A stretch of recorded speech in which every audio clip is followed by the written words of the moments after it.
Assalamualaikum warahmatullahi wabarakatuh. Saya Rahmadiyah binti Nur Faiza dengan NIM 0904012108. Di sini saya akan menjawab soal ujian tengah semester mata kuliah Pancasila. Pertanyaan nomor 1, narasi berisikan momen di Indonesia yang menggambarkan tentang krisisnya nilai Pancasila pada zaman pemerintahan Orde Lama dan Orde Baru. A. Zaman pemerintah Orde Lama. Pada masa Orde Lama, implementasi nilai-nilai Pancasila mengalami 3 kali periode perbedaan. 1. Periode 1945 sampai 1950. Krisisnya nilai Pancasila pada zaman Orde Lama pada periode ini diawali dengan adanya usaha penggantian dasar negara Pancasila dengan paham komunis oleh PKI melalui pemberontakan Madiun pada tahun 1948.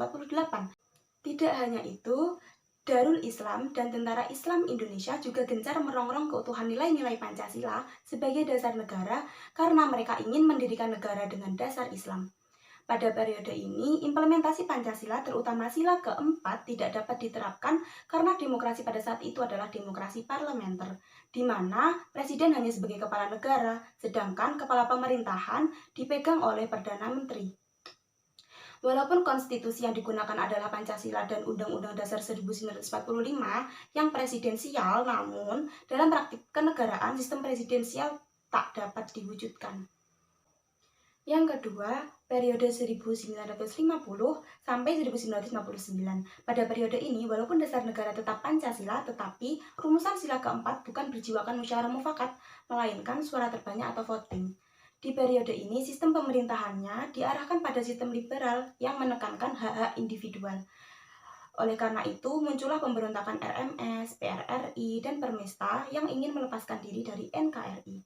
Di periode ini sebenarnya sudah terlaksana pemilu yang demokratis pada tahun 1955. Namun terdapat kecacatan karena anggota konstituante hasil pemilu tidak dapat menyusun UUD seperti yang diharapkan. Hal tersebut menimbulkan krisis politik, ekonomi, dan keamanan. Akibat dari krisis-krisis tersebut, pemerintah mengeluarkan Dekret Presiden 1959 untuk membubarkan konstituante yang berlandaskan UUD 1950. Dekret tersebut juga menyatakan untuk kembali kepada UUD 1945. Ketiga, periode 1956 sampai 1965. Pada periode ini, demokrasi yang diterapkan adalah demokrasi terpimpin, di mana demokrasinya terletak pada kekuasaan pribadi Presiden Soekarno, bukan pada kekuasaan rakyat yang berdasarkan nilai-nilai Pancasila. Akibatnya, Soekarno menjadi otoriter, diangkat menjadi presiden seumur hidup, politik konfrontasi, menggabungkan nasionalis, agama, dan komunis yang ternyata tidak cocok bagi NKRI. Hal ini terbukti dari adanya kemerosotan moral di sebagian masyarakat yang tidak lagi hidup bersendikan nilai-nilai Pancasila. Kondisi ekonomi Indonesia kala itu juga memprihatinkan. Pada periode ini, Pancasila telah diarahkan sebagai ideologi otoriter, konfrontatif, dan tidak memberi ruang pada demokrasi bagi rakyat. B. Zaman pemerintah Orde Baru. Pemerintahan Orde Baru sejatinya berkeinginan untuk melaksanakan Pancasila dan UUD 1945 secara murni dan konsekuen sebagai kritik terhadap pelaksanaan Orde Lama yang telah menyimpang dari Pancasila. Pada awalnya, memang memberi angin segar dalam pengimplementasian Pancasila ketika diterapkannya perincian pemahaman Pancasila yang disebut dengan P4. P4 ini yakni pedoman penghayatan dan pengamalan Pancasila. Namun, beberapa tahun kemudian, kebijakan-kebijakan yang dikeluarkan ternyata tidak sesuai dengan jiwa Pancasila. Kondisi politik dan keamanan dalam negeri pun rentan. Demokrasi pada periode ini tidak berjalan dan diiringi dengan pelanggaran HAM di berbagai tempat yang dilakukan oleh aparat pemerintah atau negara. Pancasila pada periode ini seringkali hanya dijadikan sebagai alasan stabilitas nasional daripada sebagai ideologi yang memberikan ruang kebebasan untuk berkreasi. Pancasila selama Orde Baru diarahkan menjadi ideologi yang menguntungkan satu pihak yang pada akhirnya menimbulkan hak-hak demokrasi ditentang dan dikekang. Pertanyaan yang kedua adalah jelaskan fenomena demokrasi yang berkaitan dengan Islam di Indonesia. Islam merupakan agama mayoritas yang dianut penduduk Indonesia. Oleh karenanya, ada beberapa kelompok tertentu yang menginginkan hukum-hukum Islam diterapkan dalam proses pelaksanaan sistem pemerintahan. Di sini saya akan menjelaskan salah satu fenomena demokrasi yang berkaitan dengan Islam, yakni demokrasi versi organisasi Hizbut Tahrir Indonesia atau HTI. HTI merupakan cabang organisasi Hizbut Tahrir yang berasal dari Palestina. Hizbut Tahrir adalah organisasi politik berideologi Islam yang berskala internasional dengan misi mengembalikan posisi umat Islam ke masa kejayaan dan kemuliaan dengan pimpinan seorang khalifah sesuai dengan hukum-hukum Islam. Penyebaran pemikiran dan gagasan Hizbut Tahrir ini kemudian menyebar hingga sampai ke Indonesia pada tahun 1983. Abdurrahman Al-Baghdadi dan Abdullah bin Nuh menjadi perintis berdirinya Hizbut Tahrir di Indonesia yang disebut dengan Hizbut Tahrir Indonesia. HTI melakukan perjuangan pemikiran dengan menentang berbagai paham ideologi sekularisme seperti demokrasi kapitalisme, sosialisme, dan lainnya. Di sisi lain, gerakan HTI diklasifikasikan sebagai gerakan intelektual radikal. Di sini, HTI mendaftarkan diri secara formal sebagai organisasi politik dengan fokus pembentukan kader dan pembinaan umat.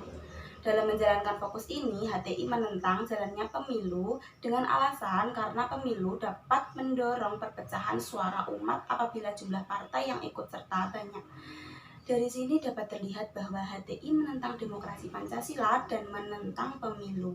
Mereka juga menyimpang dari Pancasila, terutama pada sila keempat yang hendaknya musyawarah ketika mengambil sebuah keputusan. Radikalisme ideologi HTI terkandung pada pandangan bahwa setiap negara dengan sistem pemerintahan non-khilafah adalah dar al-kufur atau rumah orang-orang kafir. Selain itu, HTI juga menjuluki al-harb atau rumah yang bisa diperangi. Dari keterangan di atas yang menerangkan pemikiran HTI, gagasan-gagasannya menjadikan timbulnya sebuah anggapan bahwa organisasi Islam ini mengganggu ideologi Pancasila.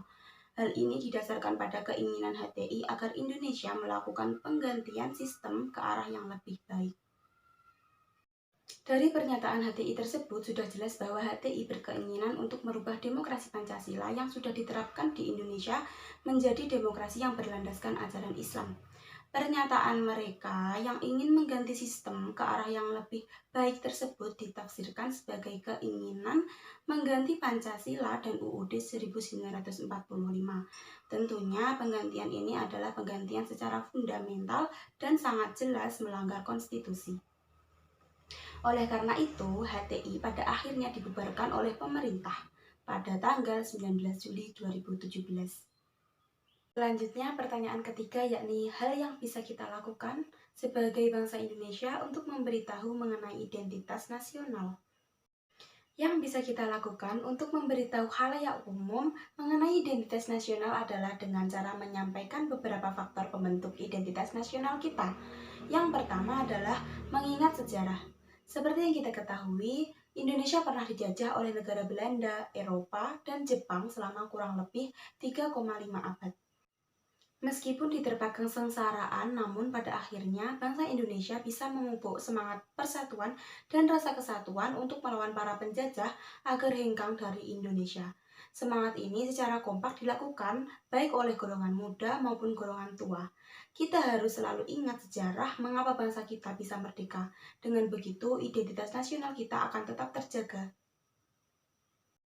Yang kedua adalah dengan cara melestarikan kebudayaan. Budaya merupakan salah satu sarana untuk mengupayakan perubahan menuju kemajuan bangsa. Kebudayaan yang kita miliki seringkali tidak dimiliki oleh bangsa lain. Oleh karena itu, dalam rangka memberitahu identitas nasional kita adalah dengan cara melestarikan budaya dan memperkenalkan budaya kita di mata dunia. Tak lupa budaya orang-orang kita yang ramah, santun, dan menjadikan nilai Pancasila sebagai pedoman hidup bangsa juga harus selalu diterapkan. Ketiga adalah menghargai keanekaragaman suku bangsa. Kita tentunya mengetahui bahwa suku bangsa yang ada di Indonesia itu banyak. Beragam suku bangsa tersebutlah yang berperan besar dalam menggiring masyarakat agar berjiwa nasionalisme di tengah perbedaan yang ada. Selain itu, kita juga harus memahami bahwa keanekaragaman suku bangsa di Indonesia merupakan pembentuk identitas nasional karena peranannya adalah sebagai perekat dan pemersatu warga negara Indonesia yang majemuk. Yang keempat adalah toleransi beragama. Sejalan dengan banyaknya penduduk di wilayah Indonesia, tentunya akan diiringi berbagai agama yang dipercaya masyarakat. Perbedaan agama ini harus disikapi dengan toleransi yang tinggi, karena agama merupakan tonggak terbentuknya identitas nasional yang harus kita jaga persatuannya agar tidak menimbulkan perpecahan. Yang kelima adalah dengan cara menggunakan bahasa persatuan bahasa Indonesia.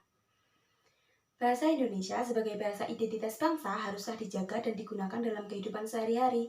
Alasannya karena bahasa Indonesia tidak dimiliki oleh bangsa lain, sehingga keberadaan bahasa Indonesia ini sangat berperan penting dalam identitas nasional bangsa Indonesia. Kita harus gencar menggunakan bahasa Indonesia kemanapun kita pergi agar halayak ramai mengetahui identitas nasional bangsa kita. Selain hal-hal di atas, tentunya yang paling menonjol sebagai identitas nasional bangsa Indonesia adalah Pancasila. Oleh karena itu, kita harus senantiasa mengimplementasikan nilai-nilai Pancasila dalam kehidupan sehari-hari. Sekian yang dapat saya sampaikan. Mohon maaf atas kekurangan dan kelebihannya. Terima kasih. Wassalamualaikum warahmatullahi wabarakatuh.